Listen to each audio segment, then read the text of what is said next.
What if China invades Taiwan in 2025? Not in theory, not in headlines, but a real full-scale war, boots on the ground, missiles in the air, ships in combat. How would it start? Who would get involved? And how bad could it really get? Let's walk through a full war simulation step by step based on real military data, expert predictions, and global alliances. It starts with a surprise. Early one morning in 2025, Chinese missiles rained down on key military targets across Taiwan airfields, radar systems, naval bases. The goal: cripple Taiwan's defenses before they can respond. At the same time, cyberattacks take out Taiwan's communication networks and power grids. Total confusion, no warning, no time to prepare. China's next move is a naval blockade. Dozens of ships, including aircraft carriers and submarines, surround the island. Supply lines are cut off. Commercial flights and cargo ships are diverted or grounded. Taiwan is isolated. Then comes the invasion force. Amphibious assault ships cross the Taiwan Strait, packed with thousands of PLA soldiers, tanks, and drones. China focuses on securing key ports and airfields first. Paratroopers and special forces try to seize control of strategic cities like Kaesong and Taoyuan. Urban warfare begins brutal, chaotic, and bloody. But Taiwan doesn't just roll over. Its military, though smaller, is well-trained and fiercely determined. Anti-ship missiles target Chinese vessels. Fighter jets engage in dogfights. Civilians take up arms, just like we've seen in Ukraine. Resistance spreads fast. Now the world is watching. In Washington, emergency meetings begin. The U.S. activates its Pacific forces. Warships move toward Taiwan. B-2 bombers are readied. President Biden, or whoever's in office by then, faces a massive decision: stay out or join the fight, assuming the U.S. steps in. Things escalate fast. American submarines strike Chinese ships. F-35 jets target command centers and missile bases.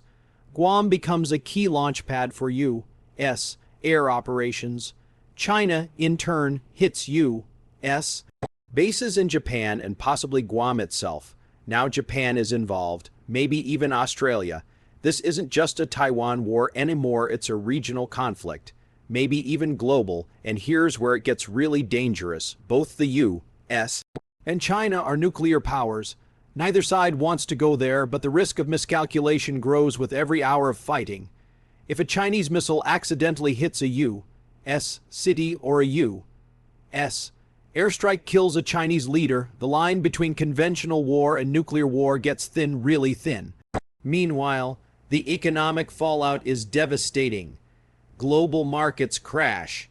Taiwan produces over 60% of the world's semiconductors, the tiny chips that power everything from smartphones to cars to weapons systems. With production frozen, supply chains break down, prices soar, tech industries collapse. This war hits everyone, everywhere. By week 3, casualties are in the tens of thousands, soldiers and civilians alike. Cities are wrecked. Refugees flee by the millions. The humanitarian crisis explodes. And the question no one can answer is, how does this end? A negotiated ceasefire? A Chinese occupation? A divided Taiwan like we saw with Korea? Or something far worse, a grinding, years-long war that pulls in more countries, more weapons, more destruction? According to many military simulations, including war games run by RAND, CSIS, and Pentagon, linked think tanks, the most likely outcome is no clear winner.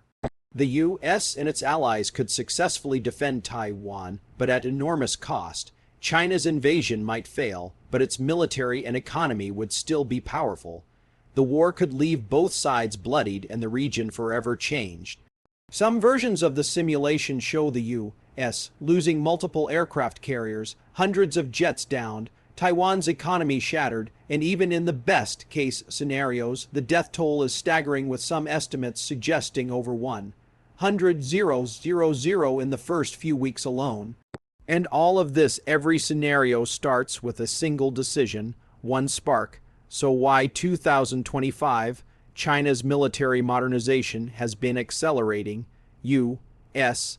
officials and military leaders have publicly said that China may be ready to invade by 2025. That doesn't mean they will, but it means the window of possibility is wide open. Add in political pressure in Beijing, U.S., China tensions, and Taiwan's growing push for independence, and you've got a situation that feels more fragile by the day. But it's not inevitable. War can still be avoided through diplomacy, de-escalation, strategic patience, cooler heads. The point of simulations like this isn't to predict doom, it's to understand what's at stake. Because in a world so interconnected, one regional war doesn't stay regional. The ripple effects hit everyone, you, me, all of us. So what do you think? If China invades Taiwan in 2025, should the U.S. get involved? Could this be the start of something much bigger? Or is there still time to change course? Drop your thoughts in the comments. Hit like if you learned something new. And make sure to subscribe. We've got more deep dives on geopolitics, global flashpoints, and the future of conflict coming your way. Stay informed, stay sharp, and stay ready because the world is moving fast.